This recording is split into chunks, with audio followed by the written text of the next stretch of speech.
5R dan produksi bersih. Oleh kelompok 4 yang beranggotakan Aura Putri Zafira, Rani Rosyadah, dan Valeri Rafafena Atala. Setiap tahun sekitar 1 juta ton sampah plastik berakhir di lautan Indonesia. Pencemaran laut jadi salah satu hal yang jarang terekspos ke publik. Seringkali ketika hujan, air laut jadi coklat pekat kemerah-merahan. Ini diakibatkan limpahan orenikel ke laut. Air laut menjadi merah, ekosistem di perairan sekitar Obi jadi rusak tak karuan.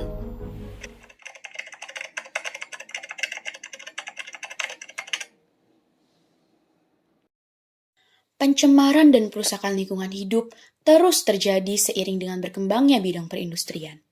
Banyak krisis lingkungan yang terjadi akibat kesalahan-kesalahan yang dilakukan oleh pihak atau para pelaku industri. Banyak dari pelaku industri yang seakan-akan acuh tak acuh terhadap tanggung jawabnya kepada lingkungan. Uang dan keuntungan seakan-akan menjadi satu-satunya tujuan di mata mereka yang serakah. Sangat penting bagi para pelaku industri untuk menanamkan dan mengembangkan rasa tanggung jawabnya terhadap alam. Salah satunya melalui produksi bersih.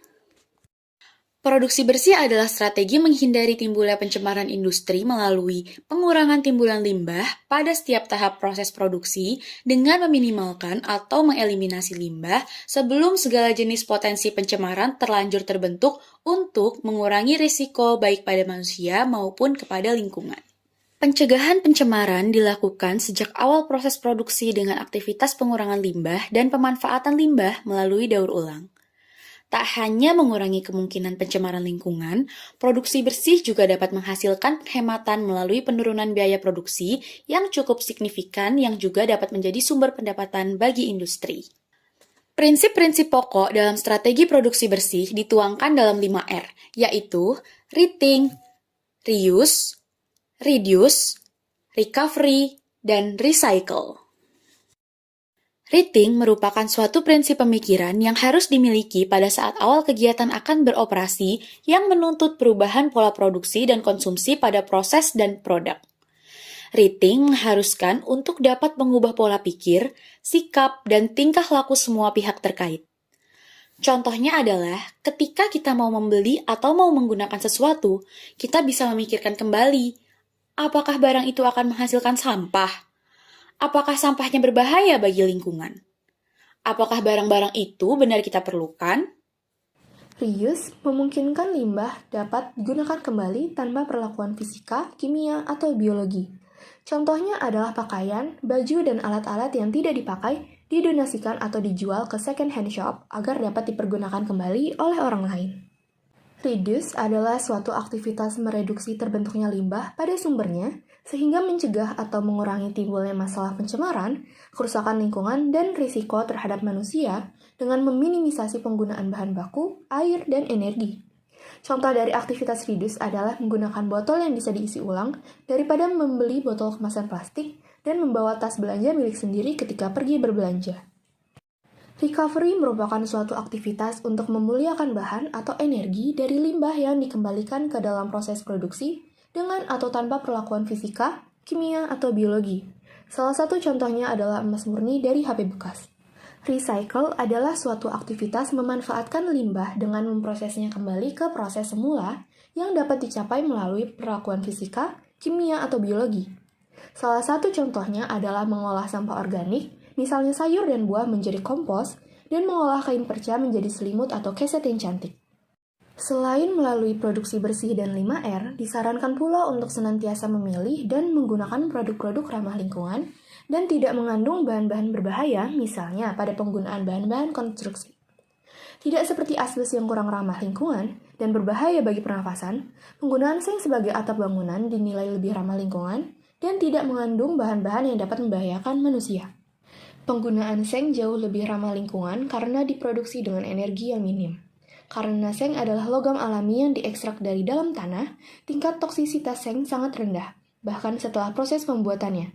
Tak hanya itu, atap seng termasuk tipe atap yang ramah lingkungan, karena jika atap seng yang lama telah rusak, kita masih bisa mendaur ulangnya kembali. Melalui produksi bersih dan penerapan prinsip 5R, diharapkan agar semua lapisan masyarakat Indonesia dapat bersinergi bersama mengurangi krisis lingkungan, menjaga dan membangun lingkungan ke arah yang lebih baik. Lalu, apa peran mutuk sang bumi pertiwi? LCA dan manajemen limbah. Selain mengeluarkan bau menyengat, buih yang diduga hasil limbah ini juga berterbangan ke area permukiman warga. Bahkan hingga Jumat siang, sejumlah biota ikan sungai ditemukan mati mengambang, serta kondisi air sungai masih pekat berbusa. Sebuah pipa pembuangan cukup besar mengalirkan langsung limbahnya dari dalam kompleks pergudangan Taman Tekno. Tempat ratusan industri dan jutaan rumah tangga membuang limbahnya. Lalu, kira-kira bagaimana ya cara suatu industri dapat memanajemen dampak lingkungan dari aktivitas mereka? Jawabannya adalah dengan LCA. Life Cycle Assessment adalah suatu pendekatan yang digunakan untuk menganalisa dampak suatu produk lingkungan selama siklus hidup produk. Konsep life cycle assessment didasarkan pada pemikiran bahwa suatu sistem industri tidak lepas kaitannya dengan lingkungan tempat industri itu berada. Life cycle assessment secara umum merupakan pendekatan untuk mengukur dampak lingkungan yang diakibatkan oleh produk atau aktivitas, mulai dari pengambilan raw material hingga pada pengelolaan sampah atau limbah. LCA bertujuan meningkatkan kesadaran akan bahaya kerusakan lingkungan hidup, termasuk dari produk perusahaan. Suatu perusahaan dapat menerapkan prinsip LCA versi mereka sendiri. Pendekatan LCA sesungguhnya termasuk bagian dari K3. Proses produksi yang aman bagi lingkungan sesungguhnya juga berdampak baik bagi para pekerja sendiri maupun masyarakat sekitar tempat perusahaan tersebut. Tidak hanya menjaga keamanan, pendekatan LCA juga ikut menyehatkan para pekerja dan masyarakat sekitar. Suatu industri tentunya memiliki pertanggungjawaban terkait limbah yang mereka hasilkan melalui manajemen limbah. Manajemen limbah adalah upaya untuk mengendalikan pencemaran yang disebabkan oleh pembuangan limbah hasil berbagai kegiatan manusia, antara lain yaitu kegiatan industri. Dengan melakukan pengelolaan terhadap alur hidup limbah seperti upaya dalam mengurangi volume, konsentrasi, atau bahaya, mulai dari setelah limbah dihasilkan dari proses produksi dengan melalui proses kimia, fisika, atau hayati sesuai dengan bentuk dan kandungan dari limbah tersebut. Manajemen limbah mengatur siklus alur limbah dari mulai kondisi ruang, komposisi, proses pengelolaan lanjut siklus limbah yang dilakukan untuk mencegah terjadinya penumpukan limbah dan pencemaran lingkungan secara berkelanjutan. Salah satu penyebab terjadinya pencemaran adalah banyaknya air limbah yang dibuang tanpa melalui pengolahan lebih dahulu atau sudah diolah tetapi belum memenuhi persyaratan. Hal ini dimungkinkan karena adanya keengganan mengolah air limbah. Di samping itu, belum tersedianya sebuah teknologi pengolah air limbah yang mudah dan efisien sehingga dapat diterapkan di sebuah industri. Salah satu contoh manajemen limbah adalah manajemen limbah atap seng. Seng, Zn, merupakan unsur umum di alam yang termasuk ke dalam golongan unsur hara mikro, yaitu unsur hara yang diperlukan dalam jumlah yang sedikit. Seng merupakan logam putih kebiruan berkilau yang cukup reaktif apabila bereaksi dengan oksigen, dan merupakan jenis logam yang tidak mudah teruraikan di udara. Seng banyak digunakan dalam bidang konstruksi sebagai atap pengganti dari asbes dan genteng. Pada industri pembuatan seng, partikel-partikel seng dapat dengan mudah mencemari perairan dan bahkan daratan. Terdapat beberapa cara memanajemen limbah seng pada industri pembuatan seng. Salah satunya adalah melalui teknologi elektrokoagulasi flotasi. Logam anoda terlarut akan bereaksi dengan ion hidroksida, membentuk koagulan yang mampu mengabsorpsi berbagai macam polutan yang tak larut, sehingga dapat terflotasi oleh gelembung udara yang dihasilkan melalui proses elektrokoagulasi dan induksi air flotation. Melalui manajemen limbah, diharapkan limbah hasil industri dapat diminimisasi sehingga tidak mencemari lingkungan dan membahayakan kehidupan manusia. Life Cycle Analysis. Pertumbuhan sektor konstruksi adalah salah satu pemicu permasalahan emisi. Sektor konstruksi turut berkontribusi dalam konsumsi energi serta menghasilkan emisi gas rumah kaca. Di Indonesia, penelitian yang berhubungan dengan konsumsi energi dan emisi gas rumah kaca masih sangat minim, khususnya dalam bidang konstruksi. Oleh karena itu, tiap-tiap industri terutama yang bergerak di bidang konstruksi perlu menerapkan prinsip-prinsip life cycle analysis atau analisis daur hidup. Analisis daur hidup merupakan metode untuk mengukur dampak suatu sistem sepanjang masa pakai produk atau proses.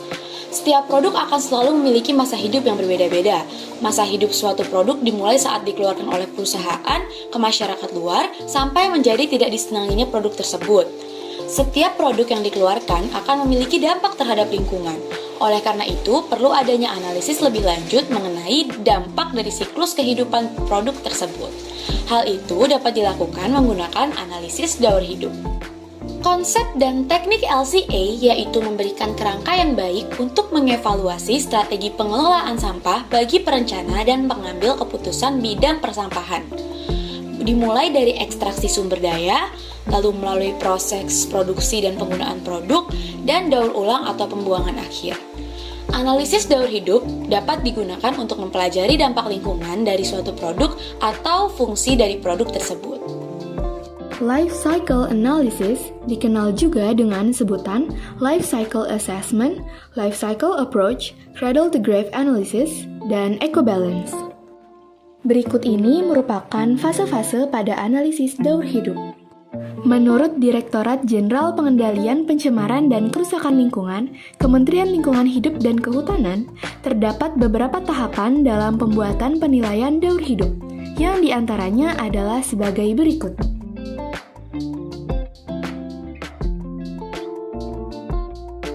Pada industri pembuatan atap seng, limbah seng seringkali mencemari lingkungan, dan jika limbahnya tidak tertangani dengan baik, maka limbah tersebut akan berdampak pada manusia, hewan, dan tumbuhan.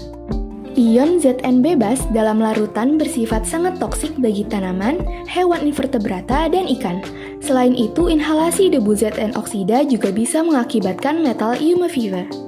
Pencemaran air oleh limbah seng juga akan sangat berbahaya apabila mencemari air sungai, mengingat masih banyak masyarakat Indonesia yang menggunakan aliran sungai untuk minum, mandi, dan mencuci. Seng ZN merupakan unsur umum di alam yang termasuk ke dalam golongan unsur hara mikro, yaitu unsur hara yang diperlukan dalam jumlah yang sedikit.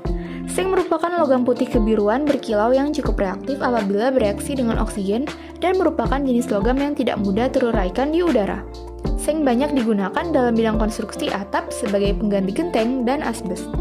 Tujuan dari LCA pada industri pembuatan atap seng ini adalah untuk mengidentifikasi serta memperkirakan dampak lingkungan yang berhubungan dengan pengambilan raw material, produksi dan distribusi atap seng, cradle to grave.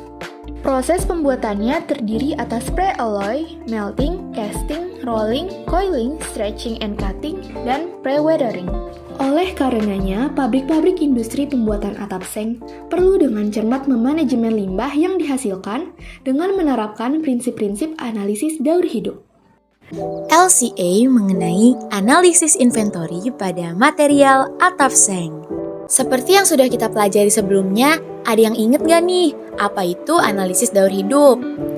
Ya, analisis daur hidup atau life cycle assessment merupakan suatu metode untuk mengukur dampak suatu sistem sepanjang masa pakai, baik produk atau proses.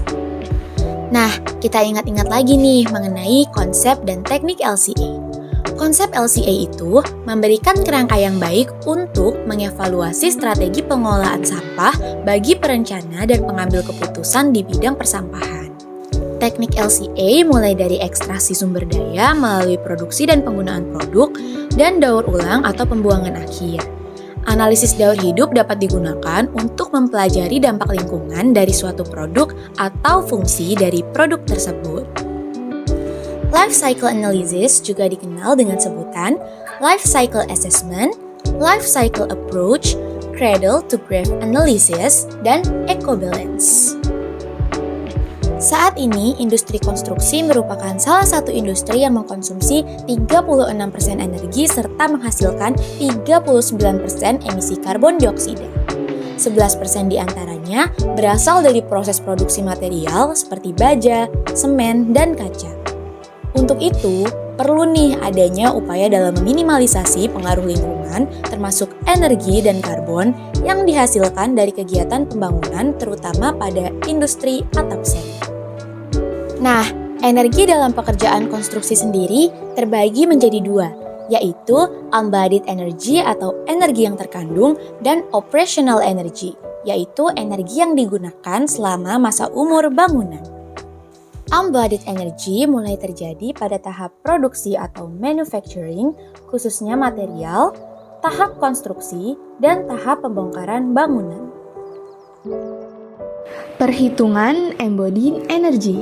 Kombinasi material batu bata, atap seng, semen dan kayu merupakan material dominan yang mengkonsumsi embodied energy lebih dari 70% dari total energi pada material, sesuai dengan penelitian yang menyebutkan material tersebut mengkonsumsi hampir 60% embodied energy. Perhitungan embodied carbon. Embodied carbon terbesar berasal dari material semen sebesar 33,93%. Persentase terbesar kedua dihasilkan oleh material batu bata sebesar 21,43%, dan selanjutnya material atap seng dan kayu dengan masing-masing sebesar 12,43% dan 11,31%. Berikut ini merupakan tabel data inventory koefisien energi material yang penelitiannya dilakukan oleh Hammond dan Jones pada tahun 2008. Selanjutnya dapat terlihat jumlah konsumsi energi dan karbon pada setiap komponen bangunan, terutama pada atap, yang embodied energinya sebesar 33.422,08 dan embodied karbonnya sebesar 1847,06. Selanjutnya dapat terlihat pula jumlah konsumsi energi dan karbon pada setiap komponen bangunan, terutama pada atap, yang embodied energinya sebesar 26% dan embodied karbonnya sebesar 18%. Menurut Carbonaro dan Giordano, optimalisasi energi pada material dapat dilakukan dengan mengidentifikasi dan menganalisis material penghasil energi terbesar dalam komponen bangunan. Penggunaan material yang berbeda-beda dapat mempengaruhi tingkat energi pada bangunan tersebut.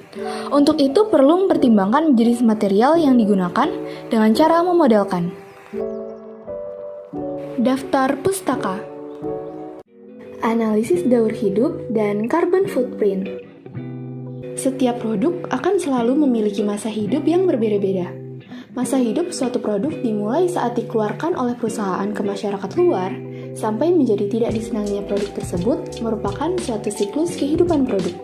Setiap produk yang dikeluarkan akan memiliki dampak terhadap lingkungan. Oleh karena itu, perlu adanya analisis lebih lanjut mengenai dampak dari siklus kehidupan produk tersebut. Hal itu dapat dilakukan menggunakan analisis daur hidup.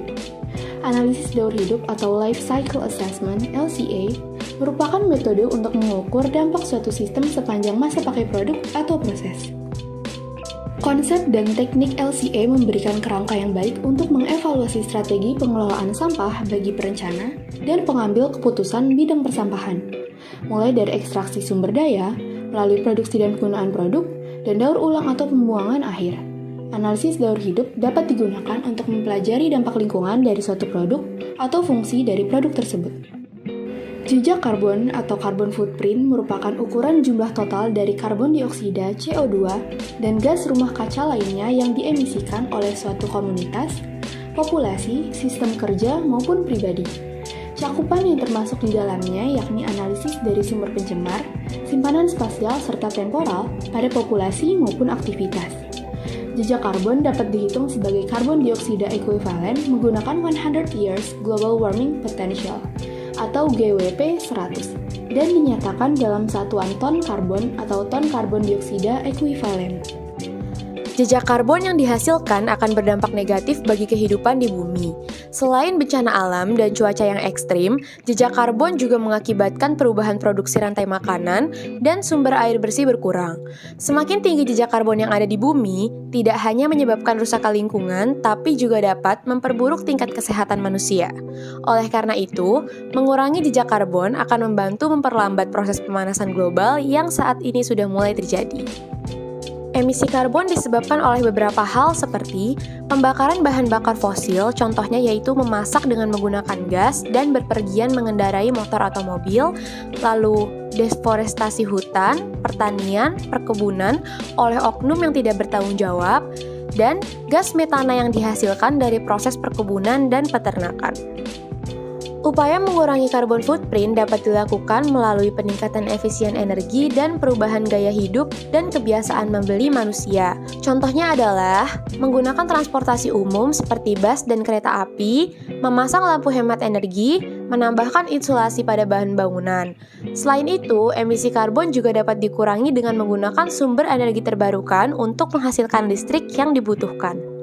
Salah satu contoh dari manajemen limbah yaitu penggunaan atap seng sebagai material konstruksi pada bangunan. Penggunaan atap seng jika dibandingkan dengan atap material lain itu dapat membantu mengurangi jejak karbon. Dan juga atap seng sangat berguna dalam penghangatan ruangan serta dapat meminimisasi jejak karbon yang dihasilkan oleh alat penghangat ruangan. LCA Impact Assessment and Interpretation. LCA itu apa sih? Ada yang masih ingat nggak nih? Ya, Life Cycle Assessment atau Life Cycle Analysis adalah suatu pendekatan untuk menilai atau mengevaluasi potensi dampak lingkungan dari produk atau jasa pada semua tahap dalam siklus hidupnya. Dimulai dari pengambilan raw material dari dalam bumi, proses pembuatan, transportasi, penggunaan, hingga aspek manajemen limbahnya. LCA digunakan untuk analisis yang bersifat cradle to grave dan bahkan untuk cradle to cradle.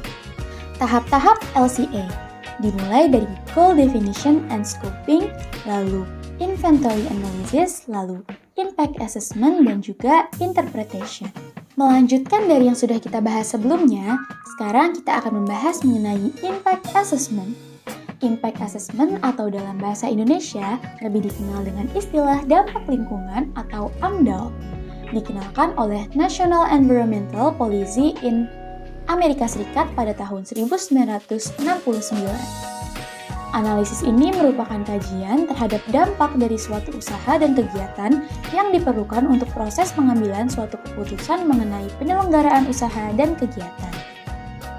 Perlu diketahui, setiap usaha ataupun kegiatan yang akan dilakukan diwajibkan untuk melakukan analisa mengenai dampak lingkungan dikarenakan timbulnya suatu dampak yang sangat penting terhadap perubahan lingkungan. Masalah lingkungan yang ditinjau pada industri pembuatan atap seng. Pertama, Global Warming Potential merupakan sebuah sistem indeks yang membandingkan potensi gas rumah kaca untuk memanaskan bumi dibandingkan dengan potensi karbon dioksida. Angka GWP ini tergantung dari daya serap inframerahnya, panjang gelombang dari inframerah itu sendiri, dan usia gasnya di atmosfer.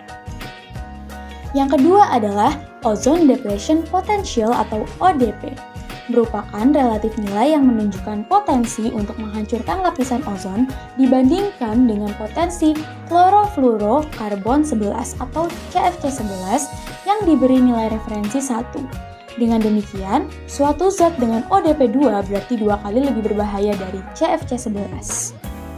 Acidification Potential atau AP didasarkan pada kontribusi dari SO2, NOx, HCl, NH3, dan HF untuk pengendapan asam potensial dalam bentuk H+ proton yang dihasilkan dari industri pembuatan atap seng. Eutrophication Potential atau EP, potensi nutrisi menyebabkan overfertilisasi pada air dan tanah yang pada gilirannya dapat mengakibatkan peningkatan pertumbuhan biomasa. Photochemical Ozone Creation atau POCP, terkait dengan potensi VOCs dan oksida nitrogen yang menghasilkan fotokimia atau kabut panas.